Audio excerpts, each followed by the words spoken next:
Hey guys, tonight God put this on my heart and I just wanted to share it with you and just get it out there so that y'all could hear it too.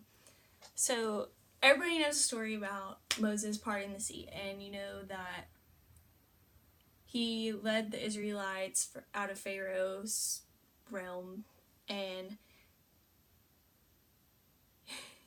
as he journeyed on to the Red Sea, Pharaoh realized that he had kind of messed up by letting the Israelites go. So Pharaoh sent 600 chariots with his best officers, soldiers, all that stuff to go track down these Israelites and Moses and bring them back because he needed them as slaves.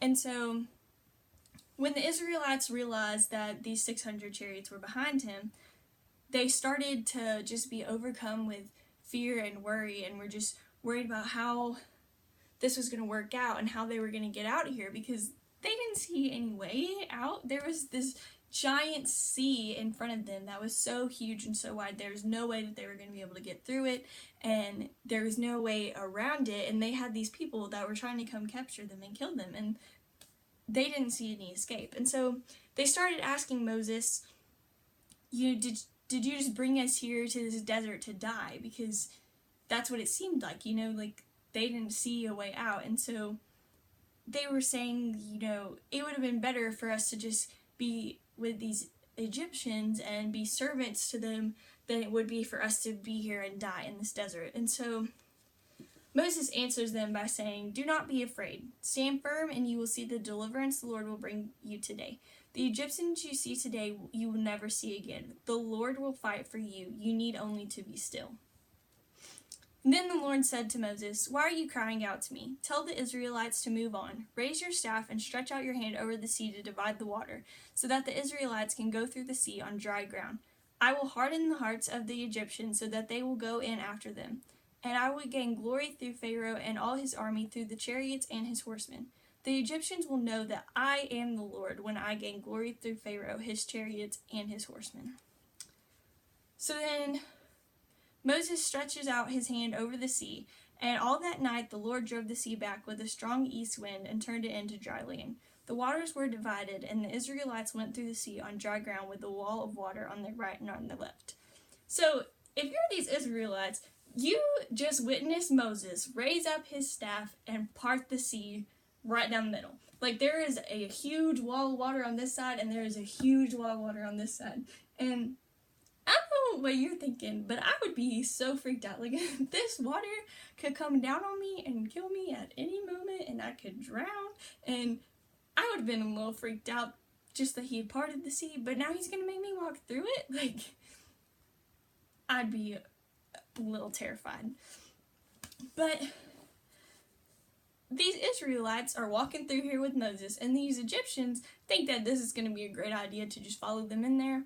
So the Egyptians pursued them, and all Pharaoh's horses and chariots and horsemen followed them into the sea. And during the last watch of the night, the Lord looked down from the pillar of fire at the cloud of the pillar of fire and cloud at the Egyptian army and threw it into confusion. He made the wheels of their chariots come off so that they had difficulty driving, and the Egyptians said, "Let's get away from the Israelites. The Lord is fighting for them against Egypt." And the Lord said to Moses, "Stretch out your hand over the sea so that the waters may flow back over the Egyptians and their chariots and horsemen." Moses stretched his hand out over the sea, and at daybreak, the sea went back into its place. The Egyptians were fleeing towards it, and the Lord swept them into the sea.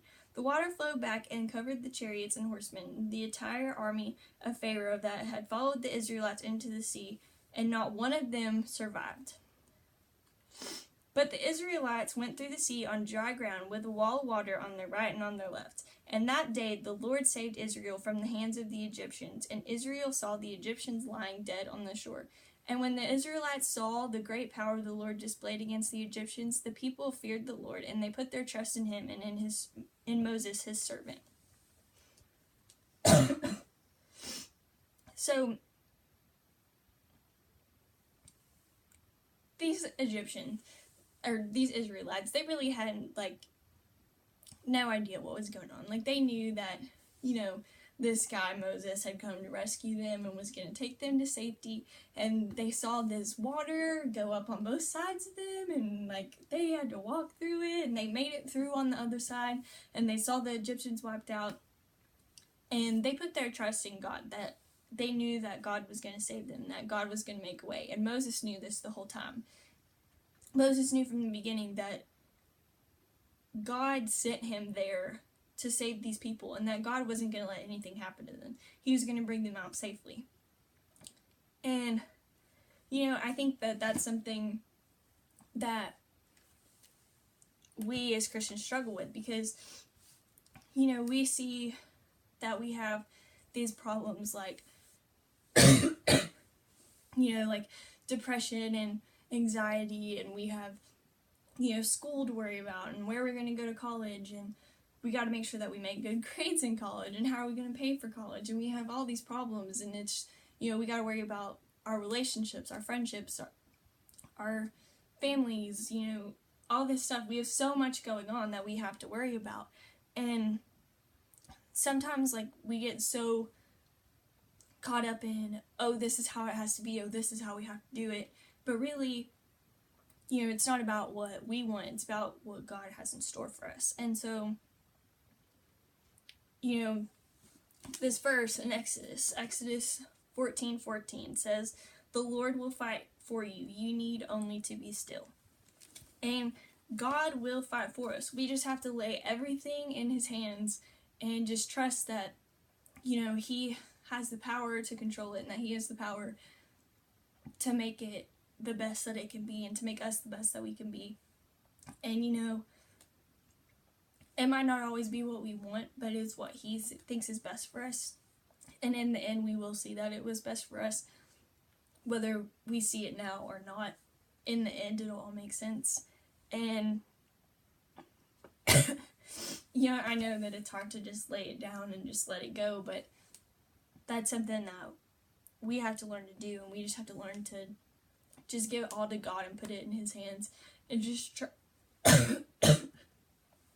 and just trust that He will take care of it, and stop trying to fight it on our own.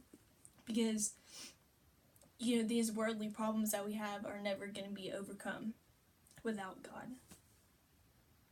So, my challenge to you is just to give it all to God, and just lay it all down in front of Him, and just place all your worries and frustrations and your sadness and pain and all this stuff, just place it in God's hands, and just trust that He's going to take care of it, and He's going to do what's best for you, and stop trying to fight it on your own. I'd like to close out this video in a prayer, so if you just bow your heads. Dear God, I just pray that You will help us to just lay everything in Your hands, and just give it all to You, and trust You to take care of it. And we know that we can't do this on our own, and that we need You to help us. So just help us to give it all to You, and to trust that You will do what's best for us in the end. Amen.